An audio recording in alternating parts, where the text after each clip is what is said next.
जय माता दी। माँ कूष्मांडा आप सभी का सदा कल्याण करी। माँ कूष्मांडा माँ भगवती का चौथा स्वरूप है और माँ कूष्मांडा को ब्रह्मांड की उत्पत्ति करने वाली देवी कहा जाता है। इन्हीं के चलते इन्हें आदि शक्ति और आदि स्वरूपा के नाम से भी जानते हैं। हिंदू धार्मिक शास्त्रों में ये भी कहा जाता है कि माँ कूष्मांडा का विधि विधान से पूजन करने पर अनेक प्रकार के रोग दूर हो जाते हैं। और आज शारदीय नवरात्रि के चौथे दिन हम उन्हीं माँ कूष्मांडा की पूजा कर रहे हैं। लेकिन इस बार तिथियों के भेद और पंचांग भेद के कारण जो माँ कूष्मांडा की पूजा है या माँ चंद्रघंटा की पूजा है, उसको करने को लेकर लोगों के मन में बहुत ज़्यादा असमंजस बना हुआ है। तो आपको बता दें, हिंदी पंचांग के अनुसार इस बार चतुर्थी तिथि 25 सितंबर गुरुवार को सूर्योदय के बाद यानी सुबह 7:07 से शुरू होगी, जिसका समापन होगा 26 सितंबर शुक्रवार को सुबह 9:33 पर। तो 26 सितंबर की अगर बात करें तो सूर्योदय के समय चतुर्थी तिथि विद्यमान रहेगी और हमारे हिंदू धर्म में सूर्योदय व्यापिनी तिथि को ज़्यादा महत्व दिया जाता है। इसलिए इस बार अधिकतर जगह पर 26 सितंबर शुक्रवार को माँ कूष्मांडा की पूजा की बात कर रहे हैं।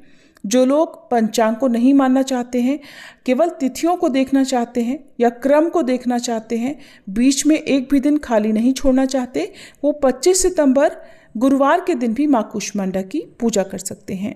अगर आपको आज एक दिन पहले ये वीडियो मिल गई है तो अपने आसपास के मंदिर में एक बार पुजारी जी से जरूर पता कर लें कि आपके क्षेत्र विशेष में किस दिन माँ कूष्मांडा की पूजा अधिक लोग कर रहे हैं, फिर आप भी वैसा ही करें।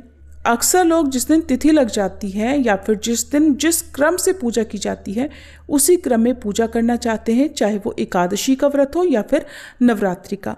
तो हम आपको इस वीडियो में दोनों ही दिन के शुभ मुहूर्तों के बारे में बता देते हैं। तो पहले जान लेते हैं 25 सितंबर दिन गुरुवार के मुहूर्तों के बारे में। 25 सितंबर गुरुवार को ब्रह्म मुहूर्त का समय रहेगा सुबह 4:44 से 5:32 तक। इस दिन सूर्योदय होगा सुबह 6:20 पर और सूर्यास्त होगा शाम 6:16 पर। आज स्वाति और विशाखा नक्षत्र का शुभ योग बन रहा है। स्वाति नक्षत्र शाम 7:09 तक और उसके बाद में विशाखा नक्षत्र प्रारंभ हो जाएगा। और आज जो योग बन रहे हैं जिसमें वैधृति योग रात 9:54 तक रहेगा, बाद में विषकुंभ योग प्रारंभ हो जाएगा। ये दोनों ही योग शुभ नहीं माने जाते हैं। तो अगर आज आप कोई शुभ काम करने के बारे में सोच रहे हैं तो हो सके तो अवॉइड कीजिएगा, कोई भी शुभ या नया काम आज के दिन करने से बचिएगा। साथ ही साथ आज भद्रा भी लग रही है। हालांकि भद्रा का वास पाताल लोक में रहेगा और पृथ्वी लोक पर यह भद्रा अशुभ नहीं मानी जाएगी।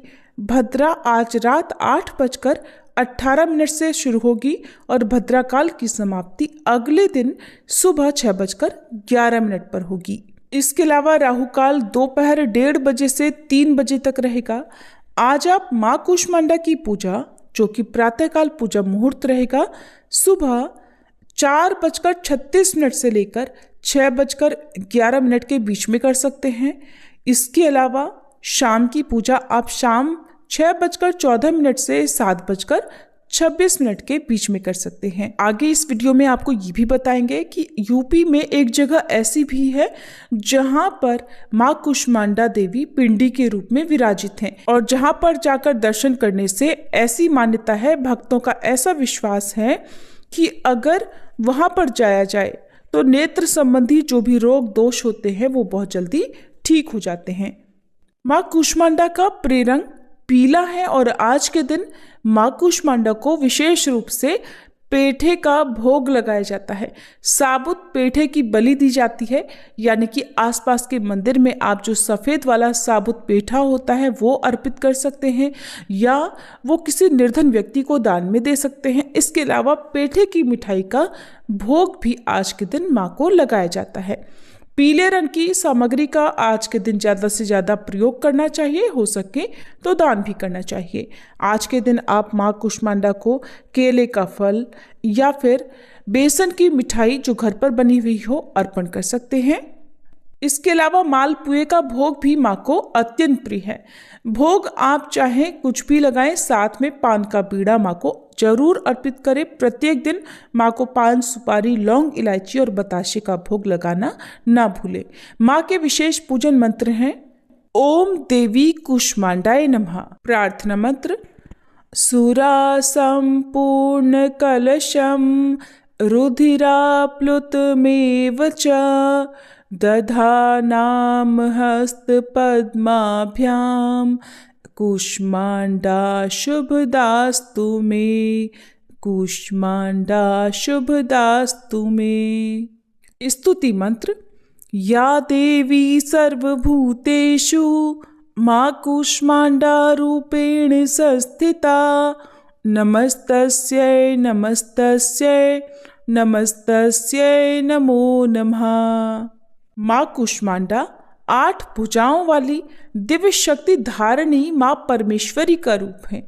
मान्यता है कि माँ कूष्मांडा की पूजा करने से भक्तों के सभी रुके हुए कार्य पूर्ण हो जाते हैं और माँ कूष्मांडा की पूजा पढ़ने वाले छात्र छात्राओं को अवश्य करनी चाहिए। माँ दुर्गा छात्र छात्राओं की बुद्धि को विकसित करने में बहुत सहायक होती हैं। देवी कूष्मांडा की महिमा के बारे में देवी भागवत पुराण में बताया गया है कि माँ दुर्गा के चौथे रूप ने अपनी केवल मंद मुस्कान से ही संपूर्ण ब्रह्मांड की उत्पत्ति की थी, इसीलिए माँ का नाम कूष्मांडा देवी पड़ा। माँ कूष्मांडा शेर की सवारी करती हैं और अपनी अष्टभुजाओं में दिव्य अस्त्र धारण करती हैं।